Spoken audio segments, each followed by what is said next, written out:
नमस्कार प्यारे बच्चों, स्वागत करते हैं आपका अपने YouTube चैनल पर। आज मैं आपको प्रैक्टिस पेपर 1 क्लास 10th के लिए सब्जेक्ट रहेगा आपका साइंस, उसको सोल्व करवाने वाला हूं। प्यारे बच्चों, पेपर को स्टार्ट करने से पहले हम कुछ जर्नल इंस्ट्रक्शंस पढ़ लेते हैं। आपका जो पेपर का समय है वह 90 मिनट्स यानी 90 मिनट रहने वाला है। टोटल जो क्वेश्चन होंगे वो 60 होंगे। आपका जो पेपर है वो 3 पार्ट्स में डिवाइड रहेगा, यानी section 1, section B, section C. A B C 3 sections होंगे। प्रत्येक सेक्शन में यानी ए और बी में 24 क्वेश्चन, जिसमें से आपको 20 क्वेश्चंस अटैम्प्ट करने हैं। सेक्शन सी में 12 क्वेश्चन, जिसमें से आपको 10 क्वेश्चन अटैम्प्ट करने हैं। प्रत्येक क्वेश्चन जो होगा, हर क्वेश्चन जो होगा वो इक्वल मार्क्स का होगा और नेगेटिव मार्किंग नहीं होगी। तो चलिए हम स्टार्ट करते हैं सेक्शन ए से, यानी खंड ए से। जो पहला क्वेश्चन है आपकी स्क्रीन पे, complete the missing variable given as X in given reaction.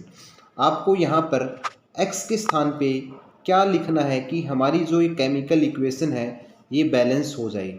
तो यहाँ पर हम देखते हैं कि 2 लगाने पे क्या होता है, हमारा पोटासियम और आयोडाइड जो होता है उनके number of atoms product side और रिएक्टेंट साइड दोनों में क्या हो जाते हैं, इक्वल हो जाते हैं। तो ऑप्शन ए आपका क्या हो जाएगा, राइट हो जाएगा। क्वेश्चन नंबर 2 की ओर चलते हैं हम। यहाँ पर आपको एक एक्टिविटी दी गई है। इस एक्टिविटी बेस्ड पे आपको एक क्वेश्चन देना है। In this given experiment x burn with और आइडेंटिफाई गैस एक्स। इस गैस एक्स को पहचानना है। तो देखिए एक्स गैस जो बनती है वो क्या दे रखा है यहाँ पे, जिंक ग्रेन्यूल्स और डाइल्यूट सल्फ्यूरिक एसिड। जब जिंक डाइल्यूट सल्फ्यूरिक एसिड के साथ में रिएक्शन करती है तो बनता है हमारा जिंक सल्फेट। क्या बनता है, जिंक सल्फेट। और प्लस में हाइड्रोजन गैस रिलीज होती है। और ये हाइड्रोजन गैस जब बर्न करती है तो क्या करती है, पॉप साउंड के साथ में जलती है। तो देखिए इसी को हम देख करके इसके जो राइट आंसर है वो हमें देना है, pop sound carbon dioxide, pop sound hydrogen.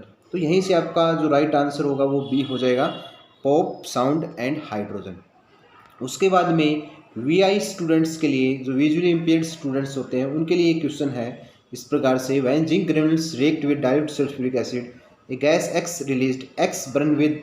तो इसमें आपको बताना है कि कौन सी गैस रिलीज होती है। तो वो सेम यही है आपका राइट आंसर, पॉप साउंड और हाइड्रोजन गैस, इसका राइट आंसर हो जाएगा। चलिए क्वेश्चन नंबर 3 की ओर चलते हैं हम। थर्ड क्वेश्चन में क्या पूछा गया है कि विच of the flowing oxide of iron would be obtained on prolonged reaction of iron with steam. Steam के साथ आयरन की रिएक्शन जब हम करवाते हैं तो कौन सा ऑक्साइड हमें मिलता है, तो हमें आयरन ऑक्साइड यानी Fe3O4 ऑक्साइड हमें मिलता है। क्वेश्चन नंबर 4 की ओर चलते हैं हम। Which of the flowing correctly represent a balanced chemical equation. आपको बताना है कि इनमें से कौन सी बैलेंस्ड केमिकल इक्वेशन है। तो देखिए यहाँ पे ऑप्शन सी की बात करते हैं हम। सी में आप देखेंगे तो number of atom carbon, calcium, oxygen, इन तीनों के रिएक्टेंट साइड और प्रोडक्ट साइड बराबर हैं। तो हमारा जो सी ऑप्शन होगा वो क्या होगा, करेक्ट होगा। बाकी ए, बी और डी ऑप्शन में आपका ऑप्शन जो है, जो इक्वेशन दे रखी है केमिकल, वो बैलेंस नहीं है। क्वेश्चन नंबर 5 की ओर चलते हैं हम। क्वेश्चन नंबर 5 में पूछा गया है, एक ग्राफ बेस्ड क्वेश्चन दे रखा है। यहाँ पे आपको बताना है, graph given here depict neutralisation reaction acid plus alkali plus salt and water. The pH of solution changes as we would add excess of acid to an alkali. Which letter denotes the area of graph where both base and salt are represent? तो देखिए यहाँ से इस line को पढ़ने से हमें क्या मिलता है कि हमें ऐसा पॉइंट बताना है ए, बी, सी और डी में से जहाँ पे हमें साल्ट भी मिलता है और बेस भी मिलता है। तो देखिए जो साल्ट बनता है वो क्या हो सकता है, न्यूट्रल भी हो सकता है, बेस भी हो सकता है और एसिडिक भी हो सकता है। तो यहाँ पर बात हो रही है बेस और साल्ट, यानी बेसिक साल्ट की बात हो रही है। और बेसिक साल्ट कब बनता है, जब हमारा एसिड क्या हो, वीक, और बेस क्या हो, स्ट्रॉन्ग। तो उस केस में हमारा जो साल्ट होता है वो बेसिक होता है, यानी ऑप्शन सी, यानी पॉइंट सी वाला जो है ये आपको सही से इसको एक्सप्रेस कर रहा है, यानी ऑप्शन सी आपका क्या हो जाएगा, करेक्ट हो जाएगा। क्वेश्चन नंबर 6 की ओर चलते हैं हम। Identify the oxidising agent in the following. तो देखिए इसमें से आपको ऑक्सीडाइजिंग एजेंट की पहचान करनी है। तो ऑक्सीडाइजिंग एजेंट क्या होते हैं, जो क्या करते हैं, दूसरे का क्या कर देते हैं, ऑक्सीडेशन कर देते हैं, और खुद क्या हो जाते हैं, रिड्यूस हो जाते हैं। तो मैग्नीज डाइऑक्साइड यहाँ पे क्या HCl को ऑक्सीडाइज कर रहा है इसके अंदर क्लोरीन और H2O के अंदर। तो यहाँ पर ऑक्सीडाइजिंग एजेंट कौन हुआ? Manganese dioxide. क्वेश्चन नंबर 7 की ओर चलते हैं हम। The chemical reaction between phosphorus and oxygen can be categorised as. Phosphorus जब ऑक्सीजन के साथ में रिएक्शन करता है तो क्या बनाता है भाई? हम ये बनाता है फॉस्फोरस पेंटाऑक्साइड। यहाँ से हम इसको बैलेंस कर देते हैं तो फॉस्फोरस पेंटाऑक्साइड होता है। ये जो रिएक्शन है ये किसका एग्जाम्पल है? कॉम्बिनेशन रिएक्शन का भी एग्जाम्पल है। और यहाँ पर हम देखते हैं कि फॉस्फोरस का ऑक्सीडेशन भी हो रहा है। तो ऑप्शन आपका सी क्या हो जाएगा? राइट हो जाएगा।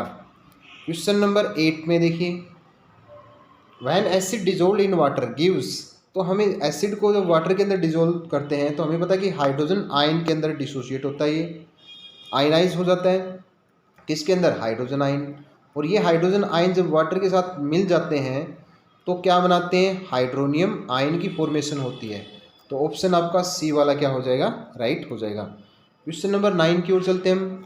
यहाँ पर टेबल दी गई है आपको, इसमें हमसे बताना है कि when small amount of acid is added to water. Water के अंदर स्मॉल अमाउंट ऐड की जाती है तो फिनोमिना कौन सा फिनोमिना हमें देखने को मिलता है? तो देखिए, जब हम एसिड के अंदर वाटर मिलाते हैं तो उसको हम डाइल्यूशन बोलते हैं।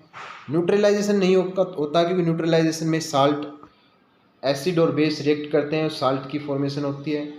फॉर्मेशन ऑफ हाइड्रोनियम आयन ये होता है, ये प्रोसेस हमें देखने को मिलता है, साल्ट की फॉर्मेशन नहीं होती।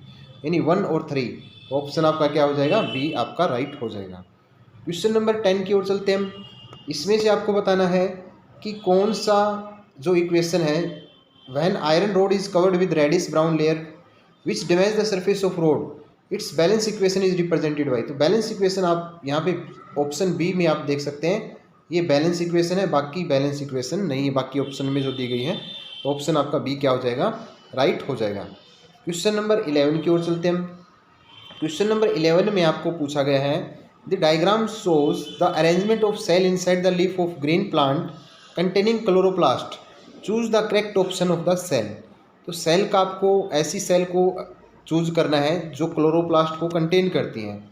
तो यहाँ पर ऑप्शन जो है बी, जो सेकंड वाली जो सेल है और 4 वाली सेल है, ये क्या करती हैं? क्लोरोप्लास्ट को कंटेन करती हैं, 1 और 3 वाली नहीं करती। तो यानी ऑप्शन आपका बी राइट हो जाएगा। क्वेश्चन नंबर 12 की ओर चलते हैं हम। 12 की ओर देखिए, 12 में क्या पूछा गया है? 12 में आपसे पूछा गया है the figure given along side represents. तो यहाँ पे देखिए, ये जो फिगर दी गई है किसको रिप्रेजेंट कर रही है? तो यहाँ पे किसको रिप्रेजेंट कर रही है? नेफ्रॉन को। और यही क्वेश्चन वीआई स्टूडेंट के लिए है। तो यहाँ पे क्या पूछा गया है? Structural and functional unit of kidney क्या होती है?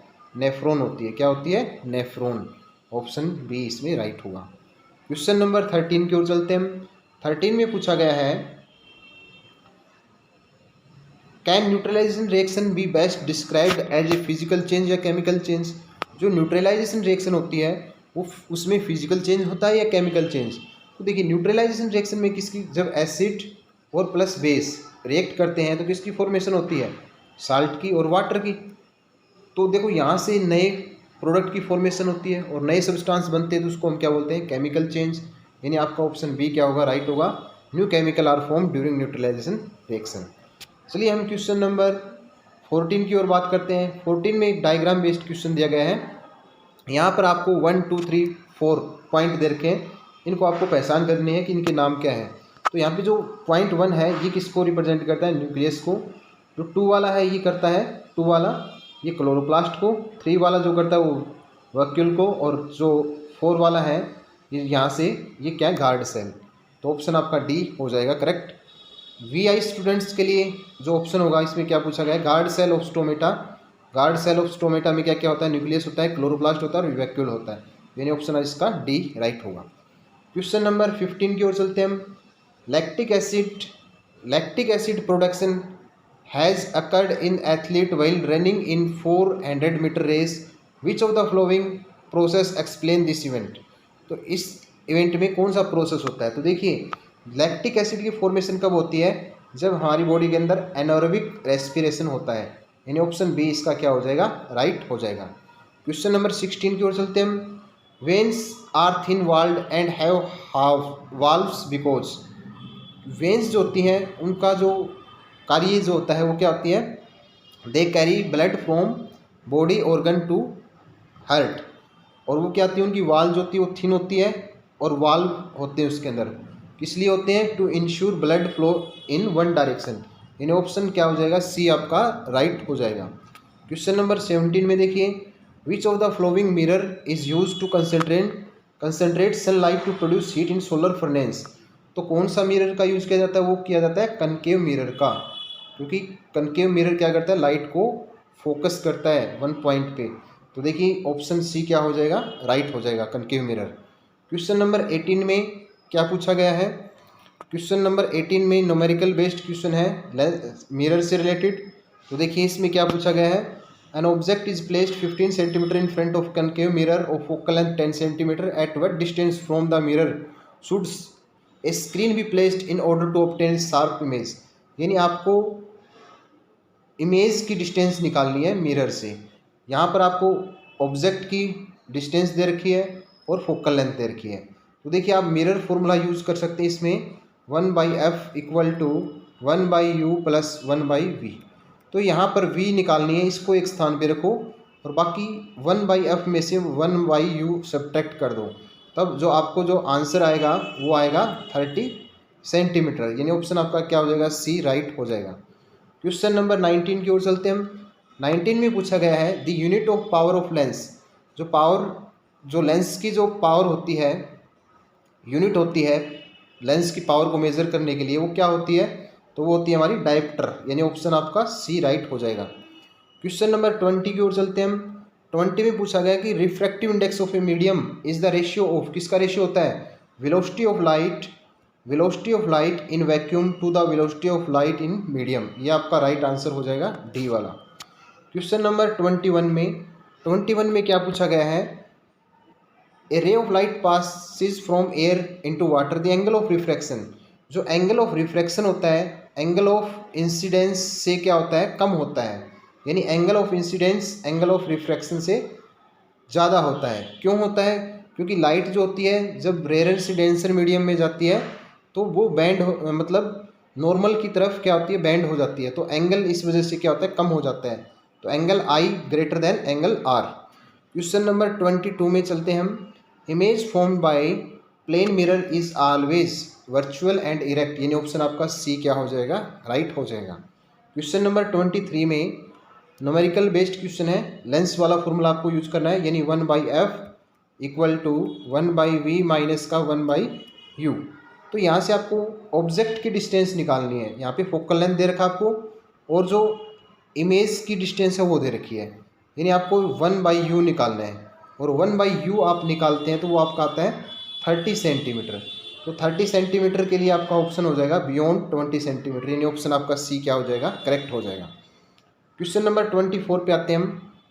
क्वेश्चन नंबर 24 में पूछा गया है, which of the following mirror is use to facilitate safe driving.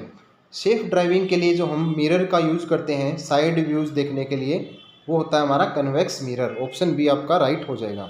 इस प्रकार से स्टूडेंट्स हमारा सेक्शन ए कंप्लीट होता है। अब हम चलते हैं सेक्शन बी की ओर, यानी खंड ब की ओर। उसमें क्वेश्चन नंबर 25 जो है वो कुछ इस प्रकार से है। यहाँ पर आपको दी गई है एक केमिकल इक्वेशन जिसको आपको बैलेंस करना है। यानी एक्स और वाई के स्थान पे आपको क्या लिखना है कि ये हमारी बैलेंस हो जाए। तो एक्स और वाई के स्थान के अगर ऊपर हम 6 लिखते हैं तो हमारी केमिकल रिएक्शन यानी केमिकल इक्वेशन जो है वो क्या हो जाती है, बैलेंस हो जाती है। क्वेश्चन नंबर 26 की ओर चलते हैं हम। Which of the following reaction occur when small amount of acid is added to water. Water के अंदर कुछ अमाउंट एसिड की हम ऐड करते हैं तो आयनाइजेशन देखने को मिलता है हमें और डाइल्यूशन, न्यूट्रलाइजेशन और साल्ट फॉर्मेशन नहीं होता। यानी ऑप्शन आपका बी क्या हो जाएगा, करेक्ट हो जाएगा। क्वेश्चन नंबर 27 में और चलते हैं हम। Generally metal are not conductor of electricity, which of the following is a good conductor of electricity. तो देखिए नॉन मेटल क्या होती है, ग्रेफाइट। ग्रेफाइट क्या होती है, गुड कंडक्टर ऑफ इलेक्ट्रिसिटी होता है। क्वेश्चन नंबर 28 की ओर चलते हैं हम। 28 में क्या पूछा गया है, an element react with oxygen to give a compound with high melting point which is also soluble in water, the element is likely to be. तो वो एलिमेंट क्या हो सकता है हमारा, तो वो एलिमेंट देखिए क्या होगा, कैल्शियम। क्योंकि कैल्शियम जो है वो ऑक्सीजन के साथ में रिएक्शन करके क्या बनाता है, कैल्शियम ऑक्साइड की फॉर्मेशन करता है। और ये कैल्शियम ऑक्साइड जब वाटर के अंदर ऐड होता है तो किसकी फॉर्मेशन करता है? कैल्शियम हाइड्रोक्साइड की, यानी जो वाटर सोल्यूबल है। तो हमारा जो एलिमेंट का नाम होगा वो क्या होगा? कैल्शियम होगा। क्वेश्चन नंबर 29 की ओर देखिए, टेबल दे रखी है आपको दो, उनमें आपको कॉलम 1 को कॉलम 2 से मैच करवाना है। तो देखिए ब्लीचिंग पाउडर जो होता है वो क्या होता है? एक ऑक्सीडाइजिंग एजेंट होता है, यानी फर्स्ट का ए से। बेकिंग पाउडर जो होता है वो क्या होता है? Mixture of sodium hydrogen carbonate and mild edible acid. Washing soda जो होता है वो remove permanent hardness of water. Question number 30 की ओर चलते हैं हम। Which among the following statement is incorrect for magnesium metal. आपको बताना है कि इनमें से मैग्नीशियम मेटल के लिए कौन सी स्टेटमेंट सही नहीं है। It burns in oxygen with dazzling white flame. It react with cold water to form magnesium oxide and evolve hydrogen gas. It react with hot water to form magnesium hydroxide and involve hydrogen gas.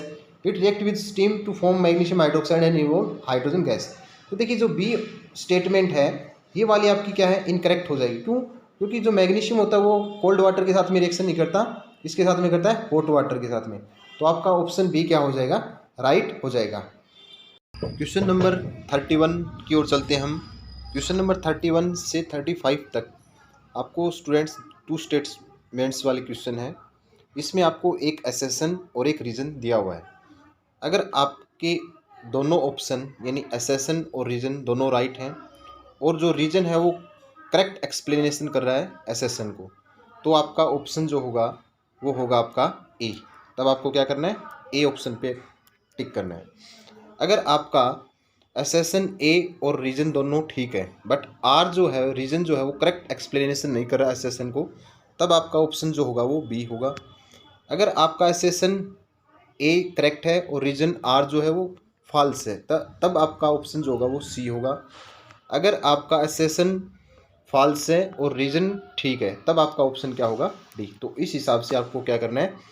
टिक करना है option के ऊपर। तो चलिए हम question number 31 को पढ़ते हैं। हम क्वेश्चन नंबर 31 में पहला दे रखा है assertion A sodium hydrogen carbonate is used in fire extinguisher. ये बात बिल्कुल सही है क्योंकि सोडियम हाइड्रोजन कार्बोनेट को एसिड के अंदर डालते हैं तो कौन सी गैस प्रोड्यूस होती है? CO2। और CO2 गैस का यूज़ हम फायर एक्सटिंग्विशर के लिए यूज़ करते हैं। Sodium hydrogen carbonate is a weak base. Sodium hydrogen carbonate जो है एक वीक बेस है, ये बात भी सही है बट जो रीजन है वो एसेसन को करेक्ट एक्सप्लेन नहीं कर रहा। तो आपका ऑप्शन क्या हो जाएगा? 31 में बी क्या हो जाएगा? राइट हो जाएगा। यानी both A and R true. R is not the correct explanation of A. Question number 32 की ओर चलते हैं हम। क्वेश्चन नंबर 32 में देखिए पूछा गया है, एसेसन दे रखा आपको, photosynthesis considered as a endothermic reaction. Photosynthesis reaction क्या एंडोथर्मिक होती है? जी बिल्कुल नहीं होती। क्या होती है? ये एक्सोथर्मिक रिएक्शन होती है। तो एसेसन आपका क्या हो जाएगा? रॉन्ग हो जाएगा। Energy gets released in process of photosynthesis. अब इसमें बोल रहा है कि एनर्जी रिलीज होती है फोटोसिंथेसिस, ये बात बिल्कुल सही है, यानी रीजन सही है, एसेसन गलत है। तो आपका ऑप्शन कौन सा होगा? इस केस में आपका ऑप्शन जो होगा वो डी हो जाएगा। क्वेश्चन नंबर 33 में देखिए एसेसन दे रखा है, internal wall of intestine has numbers villi. बिल्कुल बात सही है, ये एसेसन सही है। Villi increase the surface area of digestion. तो ये बात क्या है? गलत है हमारी, कि विली जो होती है वो सरफेस एरिया इंक्रीज नहीं करती फॉर डाइजेशन। तो ऑप्शन आपका जो होगा ए सही है। इसका मतलब कौन सा हमारा स्टेटमेंट के हिसाब से कौन सा ऑप्शन हमारा करेक्ट होगा? ऑप्शन आपका सी ठीक हो जाएगा। क्वेश्चन नंबर 34 की ओर चलते हैं हम। 34 में देखिए क्या पूछ रखा है, एसेसन में देखिए, in our body purpose of urine is filter out the substance which is are waste. जो यूरिन फॉर्मेशन होता है और जो फिल्टर होता है वो क्या क्या होता है? हमारी बॉडी के अंदर जो वेस्ट मटेरियल बनते हैं उनको आउट करने के लिए होता है। Reason the amount of urine formation depend on the amount of water we drink and food absorbed by the body. तो जो यूरिन की जो फॉर्मेशन होती है वो किसके ऊपर डिपेंड करती है कि हम कितने अमाउंट में वाटर ड्रिंक करते हैं और कितना फूड हम हमारी बॉडी अब्जॉर्ब कर पाती है, उसके हिसाब से हमारी बॉडी से वेस्ट मटेरियल बाहर निकलते हैं। तो दोनों स्टेटमेंट सही है और आर इसको करेक्ट एक्सप्लेन कर रही है ए को। तो इस केस में हमारा ऑप्शन जो होगा वो क्या हो जाएगा? ए राइट हो जाएगा। क्वेश्चन नंबर 35 की ओर चलते हैं हम। 35 में देखिए एसेसन में दे रखा है food cans are coated with tin and not with zinc. जो जो फूड जो कैंस होते हैं उनकी जो इंटरनल वॉल होती है वो क्या होती है, किससे कोटेड होती है, टीन से, न कि जिंक से। Zinc is more reactive than tin, ये बात सही है, क्योंकि टीन से इसलिए होती है, जिंक से हम इसलिए नहीं कर सकते क्योंकि जिंक क्या होती है, ज़्यादा रिएक्टिव होती है टीन से। तो दोनों क्या है, करेक्ट हैं। और आर जो है वो करेक्ट एक्सप्लेनेशन कर रहा है एसेसन को। तो इस केस में आपका ऑप्शन क्या हो जाएगा, ए राइट हो जाएगा। क्वेश्चन नंबर 36 की ओर चलते हैं हम। 36 में पूछा गया है, in which of the following group of organism blood flows through the heart only once during one cycle of passage through the body. तो इस केस में आपका जो राइट होगा, ऐसे ऑर्गेनिज्म के नाम बताने हैं जिनमें जो ब्लड का जो फ्लो होता है हार्ट के अंदर ओनली वन साइकिल के अंदर होता है। तो उसका ऑप्शन जो राइट होगा, डॉग फिश, टोड और लिजार्ड। ऑप्शन डी आपका राइट हो जाएगा। क्वेश्चन नंबर 37 की ओर चलते हैं हम। 37 में देखिए क्या होता है, क्या पूछ रखा है, the table given below shows the reaction of few element with acid. तो देखिए यहाँ पे एलिमेंट दे रखे हैं, एलिमेंट 1 2 3 4। तो देखिए एलिमेंट 2 और 3 क्या करते हैं, एसिड के साथ में रिएक्शन करते हैं, बेस के साथ में, एसिड और बेस के साथ में। 4 वाला एसिड के साथ में रिएक्शन करता है लेकिन बेस के साथ में रिएक्शन नहीं करता। और A1 वाला क्या है, एसिड और बेस के साथ में दोनों रिएक्शन नहीं करते। तो हमें क्या देना है, इसका जवाब देना है। तो देखिए आगे क्या लिख रखा है इसमें, विच of the flowing amphoteric oxide. तो आपको बताना है कि इनमें से कौन से एम्फोटेरिक ऑक्साइड हो सकते हैं। तो एम्फोटेरिक ऑक्साइड स्टूडेंट्स वो होते हैं जो एसिड के साथ एसिड के साथ में भी रिएक्ट कर सकते हैं और बेस के साथ में भी। तो एसिड और बेस के साथ में रिएक्ट करने वाले कौन से एलिमेंट हैं, तो आप देख सकते हैं यहाँ पे एलिमेंट 2 और 3, ये दोनों क्या कर सकते हैं, एसिड और बेस के साथ में रिएक्ट कर सकते हैं। तो आपका ऑप्शन क्या होगा, 2 और 3, यानी ऑप्शन सी आपका क्या हो जाएगा, करेक्ट हो जाएगा। क्वेश्चन नंबर 38 में बात करते हैं हम, in lymphatic system lymph contain more of than plasma. तो क्या कंटेन करता है, प्लाज्मा की बजाय क्या कंटेन करता है, लिम्फ। तो उसमें क्या होता है, WBC यानी वाइट ब्लड सेल्स आपका राइट ऑप्शन हो जाएगा। क्वेश्चन नंबर 39 की ओर चलते हैं हम। 39 में क्या पूछा गया आपसे कि power of lens is 2 dioptre -2 dioptre, it means that lens is a. तो आपको देखो लेंस जो है उसकी फोकल लेंथ बतानी है। आपको पता है कि पावर जो होती है और फोकल लेंथ इन दोनों में क्या होता है, इनवर्स रिलेशन होता है, यानी पावर जो होती है 1/f होती है और फोकल लेंथ तो हमें पता है कि, और फोकल लेंथ क्या होती है, 1/p होती है। 1/p को देखो हम इस प्रकार से लिखते हैं 1/-2, और इसको हम सेंटीमीटर में कन्वर्ट करने के लिए ऊपर 100 लगा देते हैं। तो यहाँ से काटेंगे तो ये क्या आएगा, -50। तो -50 देखिए इसमें जो फर्स्ट ऑप्शन है -50 मीटर की बजाय -50 सेंटीमीटर आएगा यहाँ पे। ये क्वेश्चन में आपको कुछ मिसप्रिंट हुआ है। तो ऑप्शन आपका क्या हो जाएगा, ए राइट हो जाएगा। क्वेश्चन नंबर 40 की ओर चलते हैं हम। Rays from sun converge at a point 25 centimetre in front of concave mirror, where should an object be placed so that size of image is equal to the size of object. तो देखिए अगर हमें object, यहाँ पे question की statement में देखिए कि object be place that size of image equal to the size of object. हम ऑब्जेक्ट को कहाँ पे प्लेस करें कि उसका जो इमेज का साइज और जो इमेज का जो साइज होता है और जो ऑब्जेक्ट का साइज होता है वो क्या हो, इक्वल हो। तो इस केस में आपको याद रखना है स्टूडेंट्स, वो हम रखते हैं 2f पे, यानी फोकल लेंथ का डबल हम करते हैं इस केस में। तो आप देखिए यहाँ पे सन रेज को कन्वर्ज कर रहा है कौन, मिरर। तो कन्वर्ज कर रहा है तो वो उसकी क्या है, फोकल लेंथ है, क्योंकि कनकेव मिरर जहाँ पे फोकस करता है लाइट को एक पॉइंट के ऊपर, वो क्या होता है, उसका फोकस पॉइंट होता है। तो यानी फोकल लेंथ कितनी है उसकी, 25 सेंटीमीटर। और 25 सेंटीमीटर को हम डबल कर देंगे तो क्या आ जाएगा, 50 आ जाएगा। तो 50 के ऊपर क्या होगा, हम उसको तो क्या होगा, इक्वल साइज होगा वो कहाँ पे होगा, 50 सेंटीमीटर के ऊपर हम रखेंगे, तब उन दोनों का साइज इमेज जो होगा जो ऑब्जेक्ट का और साइज ऑफ ऑब्जेक्ट वो क्या होगा, दोनों का साइज इक्वल होगा। यानी ऑप्शन आपका बी क्या हो जाएगा, करेक्ट हो जाएगा। उसके बाद में 41 क्वेश्चन में क्या पूछा गया है, organism grows on dead and decaying matter. उनको हम क्या बोलते हैं, उनको हम बोलते हैं सेफ्रोफाइट्स। यानी ऑप्शन सी आपका क्या हो जाएगा, राइट हो जाएगा। क्वेश्चन नंबर 42 में, इन kidney glomerulus is involve in. तो ग्लोमेरुलस का जो कार्य जो होता है, जो फंक्शन होता है, वो यूरिन फॉर्मेशन बाय फिल्ट्रेशन। ये इसका राइट आंसर हो जाएगा ऑप्शन बी। क्वेश्चन नंबर 43 में, The image of a candle flame placed at a distance of 30 cm from spherical lens is formed on a screen placed on the other side of lens at a distance of 60 cm from optical center of the lens. Its focal length will be, तो focal length क्या होगी इसकी? तो देखिए इसके लिए हमें पता है कि जो लेंस फॉर्मूला होता है वो क्या होता है 1/f, वो क्या होता है 1/f और होता है वो 1/v माइनस का 1/u। तो यहाँ पर देखिए जो आपका 30 है ये क्या है, डिस्टेंस है किसकी, कैंडल की। वो क्या लेंगे हम यहाँ पे, वो माइनस में लेंगे, तो यहाँ पे v के स्थान पे क्या लिखेंगे -30। और u क्या है, u हमें क्या है, u हमारी क्या है, u हमारी 30 सेंटीमीटर है, तो यहाँ पे लिखेंगे -30 सेंटीमीटर। और उसके बाद में हम यहाँ पे जो v है हमारी वो क्या है, इमेज कहाँ पे बन रही है 60 सेंटीमीटर, तो यहाँ पे क्या लेंगे हम 60 सेंटीमीटर। तो देखिए ये माइनस माइनस प्लस हो जाएगा, तो हम इनका एलसीएम 1/60 प्लस 1/30, इनका एलसीएम लेंगे तो क्या आएगा, डिवाइड करेंगे तो 3/20 आ जाएगा और 3/60 इसका आ जाएगा, तो काटेंगे तो 1/20 आ जाएगा। तो इसका मतलब क्या होगा, जो फोकल लेंथ है वो क्या आएगी 20 सेंटीमीटर। तो इसका मतलब जो ऑप्शन आपका बी है वो क्या हो जाएगा, राइट हो जाएगा। क्वेश्चन नंबर 44 में देखिए, this correct statement that depict the relation between power and focal length of a lens. One power, देखो पावर और जो फोकल लेंथ होता है उन दोनों में क्या होता है, जो रिलेशन होता है वो क्या होता है, इन्वर्सली होता है। अगर आपकी पावर इंक्रीज करते हैं तो फोकल लेंथ डिक्रीज होती है, फोकल लेंथ इंक्रीज करते हैं तो पावर डिक्रीज होती है। तो देखिए यहाँ पे power increases the focal length decreases, तो ऑप्शन आपका ए वाला क्या होगा, राइट हो जाएगा। क्वेश्चन नंबर 45 में चलते हैं हम।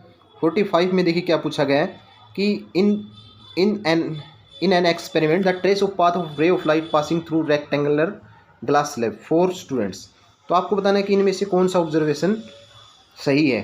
तो आप देखिए यहाँ पे स्टूडेंट ए क्या करता है, ये एक्सपेरिमेंट जो इसका डाटा जो है बी वाले का, सेकंड वाले का, थर्ड वाले का और फोर्थ वाले का। तो यहाँ पर देखिए इसमें ये आई और आर का है वैल्यू है, ये आई और आर की इसके लिए इसके लिए। तो यहाँ पे देखिए सेकंड स्टूडेंट के लिए हम स्नेल्स रूल अप्लाई करते हैं, sine I upon sine R. तो यहाँ पे देखिए अप्रोक्सीमेट मान लेते हैं हम आई अपॉन आर, और जो आएगा वैल्यू यानी 30/20 ये आएगी हमारी 1.5, और 1.5 जो वैल्यू आती है वो किसके लिए होती है, ग्लास के लिए। बाकी में ये वैल्यू नहीं आती, यानी 1, 3 और 4 के लिए स्टूडेंट्स के लिए ये वैल्यू नहीं आती 1.5, तो ओनली 2 के लिए आ रही है। जिसका मतलब बेस्ट ऑब्जर्वेशन कौन होगा हमारा, बी इसका क्या हो जाएगा, करेक्ट आंसर हो जाएगा। क्वेश्चन नंबर 46 की ओर चलते हैं हम। 46 में पूछा गया है, if the refractive index of diamond with respect to vacuum is 2.5, the velocity of light in diamond. तो वेलोसिटी जो होती है डायमंड के अंदर वो होती है हमारी 1.2 × 10⁸ मीटर पर सेकेंड, यानी ऑप्शन आपका सी क्या हो जाएगा, करेक्ट हो जाएगा। क्वेश्चन नंबर 47 की ओर चलते हैं हम। 47 में क्या पूछा गया है, तो देखिए under which of the flowing condition A concave mirror can form A image larger than the actual object. तो कौन सी कंडीशन होती है, वो कंडीशन होती है ऑप्शन सी, यानी when object placed between focus and centre और कर्वेचर। उस केस में जो इमेज होती है वो larger than the actual object होती है। क्वेश्चन नंबर 48 की ओर चलते हैं हम। 48 में आपको बताना है कि इनमें से असेंडिंग ऑर्डर बताना है रिएक्टिविटी का, यानी कौन सा ज़्यादा रिएक्टिव है। तो देखिए यहाँ पे हम चलते हैं, जो ज़्यादा रिएक्टिव होगा वो होगा सोडियम हमारा, फिर मैग्नीशियम, फिर जिंक, फिर आयरन। ये ऑर्डर हमारा क्या है, बिल्कुल राइट है, ऑप्शन बी आपका क्या हो जाएगा, करेक्ट हो जाएगा। उसके बाद में स्टूडेंट्स जो क्वेश्चन आते हैं आपके केस स्टडी बेस्ड क्वेश्चन हैं। तो देखिए 49 क्वेश्चन में आपको पहले पढ़ना है, atmospheric refraction is the phenomena of bending of light on passing through the earth atmosphere as we move above the surface of the earth density of air goes on decreasing. Local condition like temperature etc also affect the optical density of the earth atmosphere. On account the atmospheric refraction, star appears higher than actual they are.